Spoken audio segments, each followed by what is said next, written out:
नमस्कार, मैं अर्चना Joshi.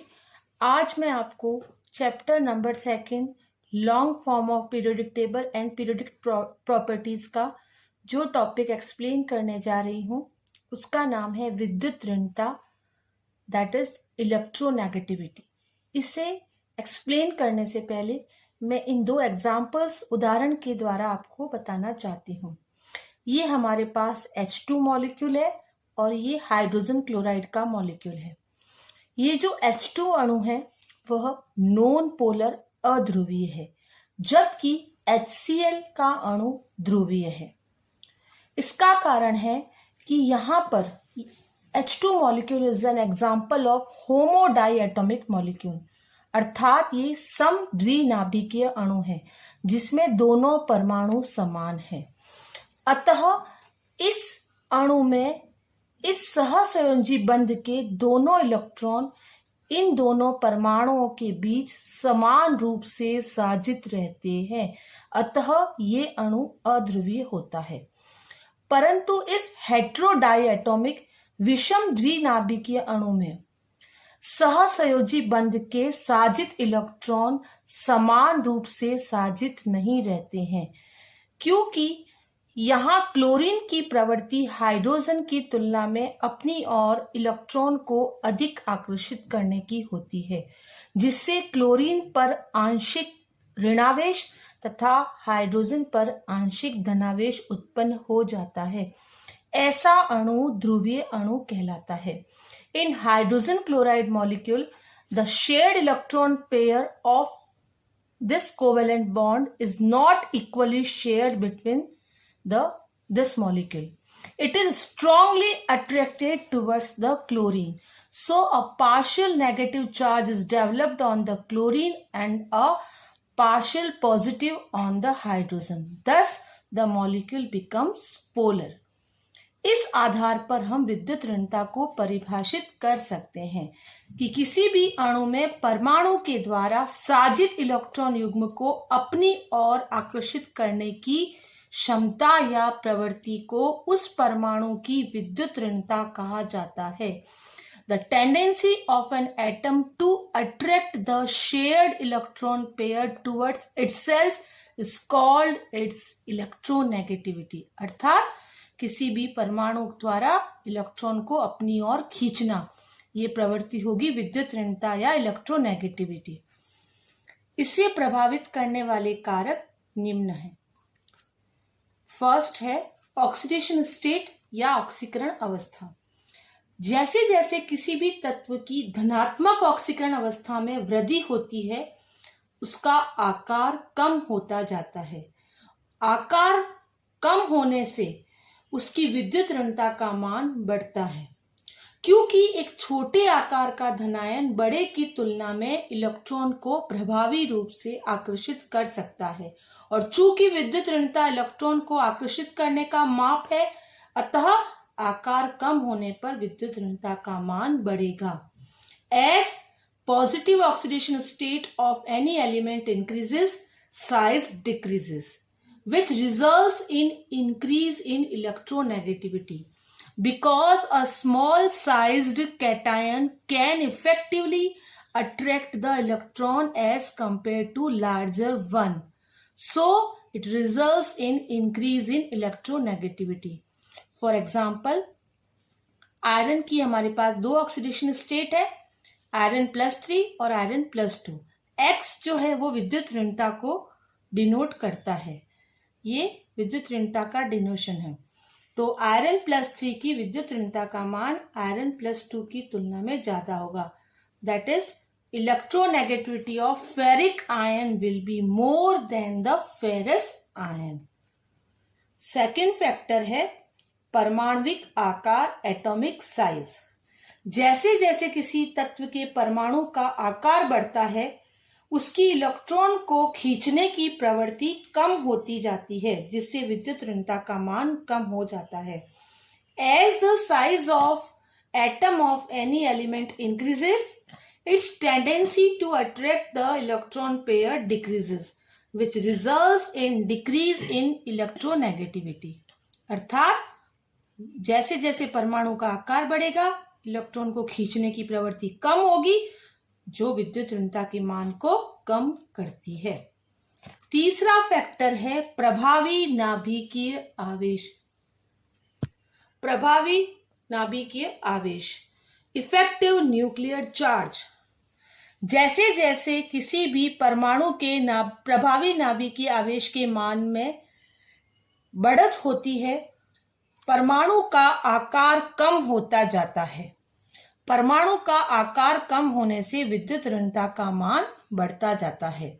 As effective nuclear charge increases, the attraction between the nucleus and valence electron increases, which results in decrease in atomic size.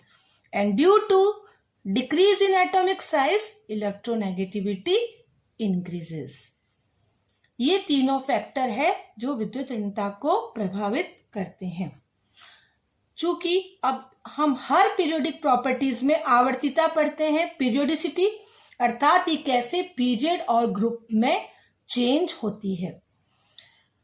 तो विद्युत ऋणता में आवर्तिता, periodicity of electronegativity along a group and period. First periodicity है along a period, आवर्त में। जैसे जैसे हम किसी भी आवर्त में बाएं से दाएं जाते हैं, परमाणु क्रमांक में वृद्धि के साथ साथ प्रभावी नाभिकीय आवेश का मान बढ़ता जाता है, जो नाभिक तथा बाह्यतम इलेक्ट्रॉन के बीच के आकर्षण को बढ़ाता है। इस आकर्षण में वृद्धि से परमाणविक आकार कम होता जाता है और परमाणविक आकार कम होने से विद्युत ऋणता का मान बढ़ जाता है, क्योंकि एक छोटा परमाणु बड़े परमाणु की अपेक्षा इलेक्ट्रॉन को अधिक प्रभावी रूप से आकर्षित कर सकता है। अतः आवर्त के सापेक्ष विद्युत ऋणता का मान हमेशा बढ़ता है। As we move from left to right along a period, with increase in atomic number, effective nuclear charge increases, which increases the attraction between the nucleus and valence electron. And this increase in attraction decreases the atomic size.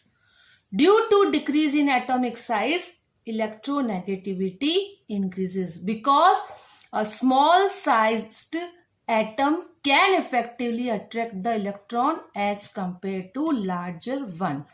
अतः आवर्त में सबसे left में स्थित एल्काइली metals की विद्युत ऋणता सबसे कम होगी, जबकि हैलोजन्स की सबसे अधिक, जो एक्सट्रीम राइट में उपस्थित है। The electronegativity of alkali metals present at the extreme left is minimum, while the electronegativity of halogens present at the extreme right will be maximum. Second periodicity है along a group. वर्ग में कैसे विद्युत ऋणता प्रभावित होती है? As we move from top to bottom along a group, due to increase in number of shells, atomic size increases. जो हम वर्ग में ऊपर से नीचे जाते हैं, कोशों की संख्या में वृद्धि से परमाणविक आकार बढ़ता जाता है, जिससे विद्युत ऋणता का मान लगातार कम होता जाता है, क्योंकि एक छोटा परमाणु इलेक्ट्रॉन को बड़े परमाणु की तुलना में प्रभावी रूप से आकर्षित करता है। अतः वर्ग के सापेक्ष हमेशा विद्युत ऋणता का मान कम होगा। As we move from top to bottom, due to increase in atomic size, electronegativity always decreases because a small sized atom can effectively attract the electron as compared to larger one. Thus, electronegativity always decreases along a group.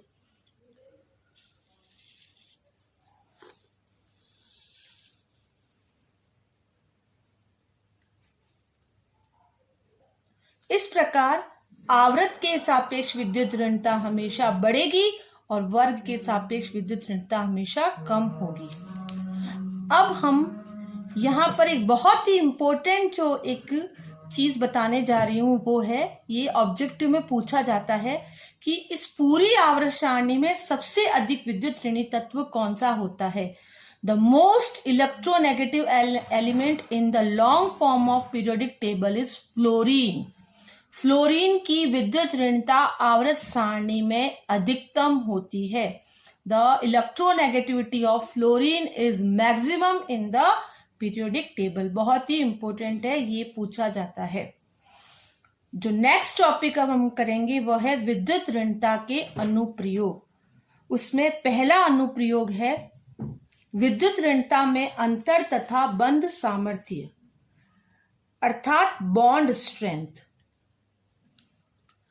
हम किसी भी अणु की stability को उसमें उपस्थित respective atoms की electronegativity के डिफरेंस के आधार पर बता सकते हैं.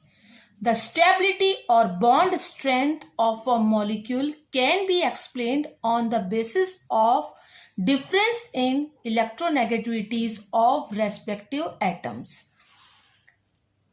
जैसे हमारे पास ये हाइड्रोजन हैलाइड्स है, HX जिसका कॉमन फॉर्मूला है, हाइड्रोजन विल बी कॉमन और X है डिफरेंट हैलोजन्स.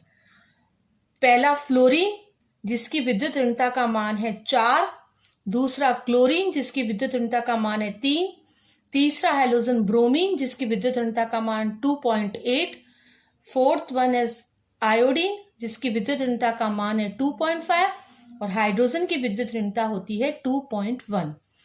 तो सबसे पहला जो हैलोजन एसिड है वो है हाइड्रोजन फ्लोराइड, दूसरा होगा hydrogen chloride, hydrogen bromide, hydrogen iodide. चूंकि फ्लोरीन की विद्युत ऋणता है 4.0 और हाइड्रोजन की है 2.1, तो इन दोनों का डिफरेंस होगा 1.9. सिमिलरली हाइड्रोजन क्लोराइड में क्लोरीन की 3.0, 2.1, the difference will be 0.9. Similarly, in hydrogen bromide, the difference will be 0.7 and in hydrogen iodide, the difference will be 0.4. यहाँ हाइड्रोजन और फ्लोरीन की विद्युत ऋणता में अंतर है 1.9, हाइड्रोजन क्लोराइड में 0.9, हाइड्रोजन ब्रोमाइड में 0.7, हाइड्रोजन आयोडाइड में 0.4. तो यहाँ पर हम देख रहे हैं कि हैलोजन एसिड में जैसे जैसे हम HF से HI की तरफ जाते हैं तो विद्युत ऋणताओं का अंतर कम होता जाता है. जैसे जैसे किसी भी अणु में परमाणुओं की विद्युत ऋणता का अंतर कम होता जाता है, अणु का स्थायित्व भी कम होता जाता है. अतः इस आधार पर हम कह सकते हैं कि HF का बंध स्थायित्व या बंध सामर्थ्य सबसे अधिक होगा तथा HI की बॉन्ड स्टेबिलिटी, बॉन्ड स्ट्रेंथ सबसे कम होगी.